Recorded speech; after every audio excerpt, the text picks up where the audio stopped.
तो चलिए कहानी शुरू करते हैं। दोस्तों, अगर आप चैनल पर नए हैं तो सबसे पहले मेरे चैनल को सब्सक्राइब लाजमी करें, क्योंकि हम 1K सब्सक्राइब के काफी करीब आ चुके हैं। इसीलिए आप सभी लोगों से दरख्वास्त है कि आप मेरे चैनल को शेयर एंड सब्सक्राइब लाजमी करें। इस कहानी की शुरुआत में हम बैंडिन गैंग के लीडर रूफल को देखते हैं, जो कि एक आदमी के घर पर उसकी फैमिली को खत्म करने के लिए आया था। नेट का फादर उससे कहता है कि उसकी दुश्मनी सिर्फ मुझसे है, इसीलिए तुम मेरी फैमिली को कुछ भी नुकसान नहीं पहुंचाओगे। और रूफस उसकी कोई बात नहीं सुनता है और गन निकाल करके पहले नेट की माँ को गोली मार देता है। फिर वह नेट के फादर को भी शूट कर देता है। अपनी आंखों के सामने अपने माँ बाप को मरता हुआ देख करके नेट की चीखें निकल जाती है। यहाँ पर रूफस नेट को नहीं मारता है, बल्कि एक शार्प खंजर से उसके माथे पर क्रॉस का निशान बना देता है। फिर हमें कहानी कुछ सालों बाद की दिखाई जाती है। तब हम नेट को देखते हैं, जो काफी बड़ा और बहुत ही खतरनाक हो चुका है। नेट ने खुद की अपनी एक गैंग बना ली है, जो दूसरे डाकुओं से पैसों को लूटा करती है। तभी हमें पता चलता है कि नेट अपने माँ बाप के कातिलों को कई सालों से ढूंढने में लगा हुआ था, लेकिन आज उसने उस आदमी का पता लगा लिया है जो उसके माँ बाप को मारते वक्त रूफस के साथ था। इस आदमी का नाम कॉर्टेज है। कॉर्टेज नेट के माथे पर क्रॉस को देखकर उसे पहचान लेता है। नेट को देखते ही वो काफी ज्यादा घबरा जाता है और वो उसे माफी मांगने लगता है, पर नेट की आंखों के सामने उसके माँ बाप की मौत घूम रही थी। वो अपनी गन निकालता है और कॉर्टेज पर अंधाधुंध गोलियों की बारिश कर देता है, जिससे कॉर्टेज की यहीं पर मौत हो जाती है। पर कॉर्टेज को मारने के बाद भी नेट का गुस्सा कम नहीं होता है, क्योंकि उसके माँ बाप पर गोली चलाने वाला रूफस अभी जेल में है, जो कि उम्र कैद की सजा काट रहा है। लेकिन नेट कैसे भी करके उसे अपने हाथों से मारना चाहता है। वही दूसरी ओर हम नेट की गैंग के दो आदमियों को देखते हैं, जिनमें एक का नाम पिकट और एक का नाम जिम है। ये दोनों किंगसन हुड गैंग के लुटेरों पर हमला कर देते हैं, फिर उन लोगों को मार करके उनसे सारे पैसे लूट लेते हैं। जब वो बैंक रॉबरी करके वापस आ रहे थे, तब उन डाकुओं की गैंग में से बचा हुआ एक लुटेरा पिकट और जिम को बताता है कि इस बैंक रॉबरी के पैसों में से $25,000 रूफस गैंग के हैं। अगर रूफस को इस बारे में पता चल गया तो वो तुम्हें जिंदा नहीं छोड़ेगा। फिर हम नेट को देखते हैं, जो शाम के वक्त एक बार में जाता है। इस बार में नेट की एक गर्लफ्रेंड मेरी लीड सिंगर होती है, और वहीं पर कफी नाम की एक लड़की लड़कों का बेस बना करके मेरी और इस बार को प्रोटेक्ट करती है। किसी भी इंसान को इस बार में गन लेकर के अंदर नहीं आने देती है। यहाँ पर मेरी नेट को देख करके काफी ज्यादा गुस्सा हो जाती है, फिर उसके करीब आकर के उसके मुंह पर जोरदार एक पंच मार देती है, क्योंकि वो उसे बिना बताए कई महीनों तक गायब हो चुका था। पर नेट यहाँ कोई बहाना करके उसे किसी भी तरीके से मना लेता है। अब ये दोनों आपस में यहाँ पर टाइम स्पेंड कर ही रहे थे, तब यहाँ पर नेट का साथी पिकट आ जाता है। वो नेट को बार के पीछे चलने के लिए कहता है, जहाँ पर जिम और उसके एक साथी ने किंगसन हेड गैंग के उस आदमी को पकड़ रखा है। वो नेट को बताता है कि उसके पास एक पक्की इन्फॉर्मेशन है कि रूफस जल्दी ही जेल से छूटने वाला है। अब अगले दिन हम रूफस की गैंग को देखते हैं, जो एक पैसेंजर ट्रेन को ट्रैक पर रोक देती है। इस गैंग को टूडी नाम की एक लड़की और चरोगी बिल नाम का एक आदमी लीड कर रहा था। ये लोग ट्रेन में घुसकर के कैप्टन के बेटे को बंदी बना लेते हैं, फिर पैसेंजर को मारने की धमकी देकर के उस कोच को ओपन करवा लेते हैं, जिसमें सोल्जर्स रूफस को लेकर के जा रहे थे। अब ये कैप्टन के जरिए से रूफस की हथकड़ियों को खुलवा कर उसे आजाद करवा लेते हैं, और फिर कैप्टन के साथ साथ सभी सोल्जर का खात्मा करके यहाँ से चले जाते हैं। इधर नेट बार में बैठकर सोच ही रहा होता है कि वो रूफस तक आखिर कैसे पहुंचेगा। इसी दौरान उसके पास एक यूएस का एक मार्शल आ जाता है, जो रिसेंट में हुई चोरियों के लिए नेट को अपने साथ चलने के लिए कहता है। इतना सुनते ही नेट उसके थोपड़े पर ड्रिंक फेंक देता है। तभी मार्शल को काफी ज्यादा गुस्सा आ जाता है, फिर वो अपनी गन निकाल लेता है। ये देख करके कफी और मैरी भी गन निकाल करके मार्शल के ऊपर गन पॉइंट कर देती है,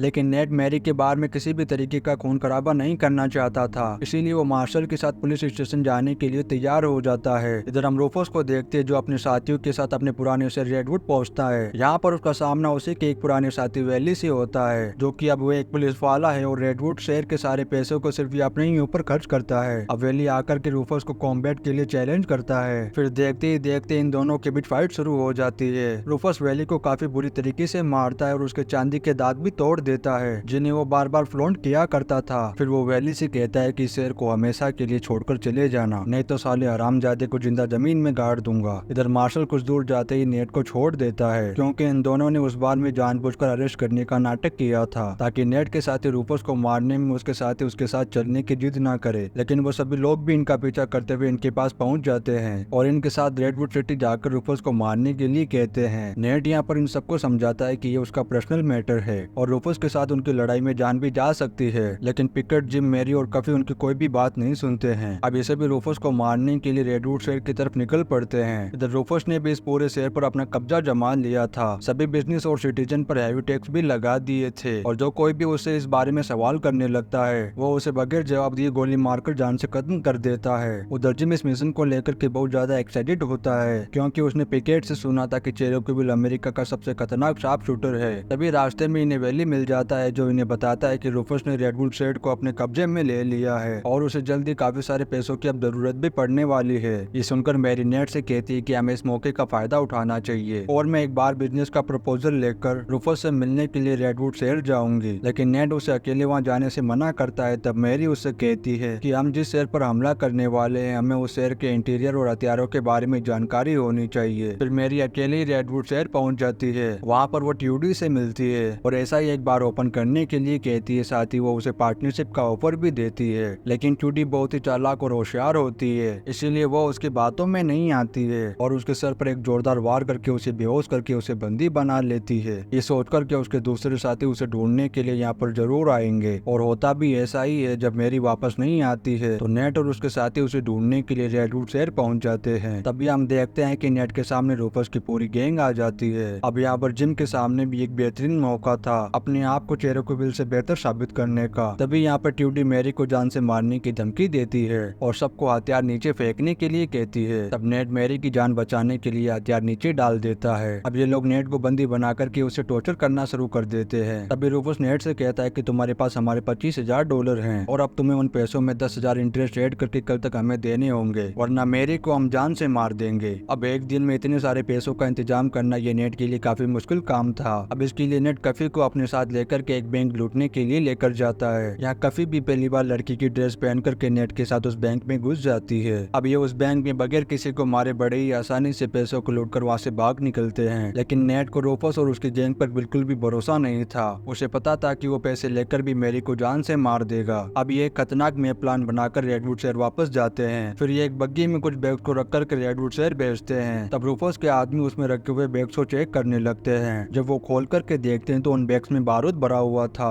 अब नेट और उसके साथी उस बग्गी को रूफस के आदमियों के साथ ही ब्लास्ट कर देते हैं। ये देख करके पिकेट छत के ऊपर पहुंचकर स्नाइपर की पोजीशन ले लेता है। इसके बाद नेट असली पैसों की भरी हुई बग्गी को लेकर के रेडवुड शहर पहुंचता है। अब वो रूफस को मैरी के बदले में सारा पैसा एक्सचेंज करने का ऑफर देता है। नेट ने इस बग्गी में पैसों के साथ एक डायनामिक बॉम्ब भी रखा हुआ था और उसने कफी से भी कह दिया था कि अगर कोई भी हमला करने की कोशिश करे तो उस बॉम्ब को ब्लास्ट करके सारे पैसों को उड़ा देना। अब यहाँ पर रूफस भी मैरी के बदले में पैसों को एक्सचेंज करने के लिए तैयार हो जाता है। इधर चेरोकी अपने स्नाइपर के जरिए नेट को अपने निशाने पर ले लेता है। इधर जिम उससे भी तेज पड़ते हुए चेरोक्यूबिल को अपने निशाने पर ले लेता है। लेकिन चेरोक्यूबिल बहुत ही खतरनाक स्नाइपर था। वो चालाकी दिखाते हुए जिम के फेस के ऊपर गोली चला देता है। जिम की मौत के साथ ही यहाँ पर चारों तरफ से हैवी फायरिंग शुरू हो जाती है। पिकेट रूफस के सामने रखी हुई बग्गी में से सारे पैसों को उड़ा देता है। उधर कफी भी मैरी को छुड़ाने में कामयाब हो जाती है। फिर मैरी ट्यूडी के पीछे जाती है। अब ये दोनों बिना बुलेट्स के लड़ने का फैसला करते हैं और देखते ही देखते इनके बीच में जबरदस्त खतरनाक तरीके से फाइट शुरू हो जाती है। यहाँ पर मैरी भारी पड़ते हुए ट्यूडी की बुरी तरीके से धुलाई करना शुरू कर देती है। वो मार मार के उसके थोपड़े को बिगाड़ देती है। उधर नेट और मार्शल रूफस के आदमियों पर मौत बनकर के टूट पड़ते हैं और साथ ही बहुत सारे गुंडों का भी खात्मा कर देते हैं। अभी चेरोक्यूबिल पीछे से वार करके पिकेट को खत्म कर देता है। यहाँ पर काफी चेरोकी के सामने आ जाती है और उसे कहती है कि तू कोई खतरनाक और मान स्नाइपर नहीं है, क्योंकि साले तूने पिकेट और जिम को धोखे से मारा था। ये कहकर के कफी भी उसके गले पर गोली मार देती है, जिससे चेरोक्यूबिल वहीं पर मारा जाता है। उधर नेट ने मैरी और मार्शल के साथ मिलकर के रूफस के सारे आदमियों का खात्मा कर दिया था। अब नेट अपने माँ बाप की मौत का बदला लेने के लिए उसके होटल रूम में पहुंच जाता है, जहाँ पर रूफस अकेला बैठा हुआ ड्रिंक कर रहा था। यहाँ पर रूफस नेट को देख करके कहता है कि बचपन में मेरा बाप मुझे और मेरी माँ को बहुत ज्यादा मारा करता था और उसकी माँ उसे बचाते हुए उसके बाप के हाथों से मारी गई थी। फिर रूफस उसे बताता है कि मेरा बाप मेरी माँ को मारने के बाद गायब हो गया था। मैं कई सालों तक उसे ढूंढता रहा लेकिन वो मुझे कहीं भी नहीं मिला और ऐसे ही मैंने इस क्राइम की दुनिया में कदम रख दिया था और अब इतना बड़ा गैंगस्टर बन गया। फिर एक दिन मैंने अपने बाप को ढूंढ निकाला, जो अपने एक नए नाम और पहचान और दूसरी वाइफ और एक बेटे के साथ था। यहाँ पर रूफस उससे कहता है कि वो आदमी कोई और नहीं बल्कि वो तुम्हारा बाप था और हम दोनों उसी एक ही बाप के बेटे हैं और मैंने वो तुम्हारे माथे पर क्रॉस इसीलिए बनाया था ताकि तुम भी अपने बाप के कातिल को ढूंढते रहो, जिस तरीके से मैं अपनी माँ के कातिल को ढूंढ रहा था। फिर रूफस उससे कहता है कि बदले और वायलेंस का कोई भी एंड नहीं होता है। हम दोनों आज अपने बाप के बुरे कारनामों की वजह से खतरनाक गैंगस्टर और क्रिमिनल्स बन चुके हैं। अब रूफस नेट को गोली चलाने के लिए कहता है, लेकिन नेट उस पर गोली नहीं चलाना चाहता था। लेकिन नेट बचपन से लेकर अब तक अपने माँ बाप के कातिल को ढूंढने की वजह से बहुत ज्यादा गुस्से में था। इस वजह से वो अपनी रिवॉल्वर की सारी गोलियां रूफस के सीने में उतार देता है। रूफस को मारने के बाद वो उसे इज्जत देते हुए गुड बाय भी कहता है। फिर वो रूफस के साथ साथ अपने साथी जिम और पिकेट को भी दफना देता है और उनके पास अपनी भी एक फेक कब्र बनवा लेता है ताकि वो मैरी के साथ एक नए नाम और नई पहचान के साथ अपनी जिंदगी की नई शुरुआत कर सके। सके। कफी भी मार्शल के साथ यहीं पर रहकर के पुलिस डेप्यूटी बनने का फैसला करती है। अब नेट और मैरी इनको अलविदा कहकर के यहाँ से रवाना हो जाते हैं। अब आखिरी सीन में हम एक लेडी को देखते हैं जो दूर से इनको जाते हुए देखती है। ये लेडी कोई और नहीं बल्कि ट्रूडी थी, जो इस मूवी के सेकंड पार्ट में नेट से रूफस का बदला लेने के लिए वापस जरूर आएगी। इसी के साथ ये कहानी यहीं पर खत्म हो जाती है। वीडियो कैसा लगा आप कमेंट करके लाजमी बताएं, और अगर आप चैनल पर नए हैं तो सब्सक्राइब भी लाजमी करें। दोस्तों मैं आप सभी से उम्मीद करता हूँ कि आप बहुत ही जल्द मेरे 1K सब्सक्राइब लाजमी करवाएंगे। आप वीडियो को like, comment, share and subscribe लाजमी करें। मिलते हैं नेक्स्ट वीडियो में।